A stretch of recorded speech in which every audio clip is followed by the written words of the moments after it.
Ngayong gabi ay papangalanan na nga ang mga mapapasama sa listahan ng mga nominado.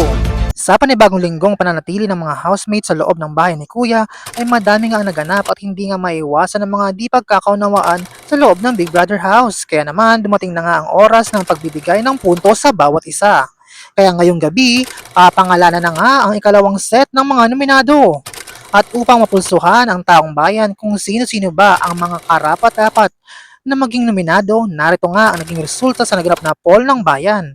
At base nga sa araw-araw na naganap na live stream, ay napansin nga ng mga netizens na ang mga maaaring napasama raw sa nominasyon ay sina Clarice and Will, AZ and Ralph, Charlie and Kira.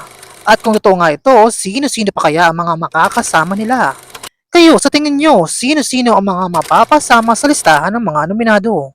Abangan yan ngayong gabi sa second nomination night ng Pinoy Big Brother Celebrity Collab Edition. For more videos, just don't forget to like, share, and comment, and don't forget to subscribe!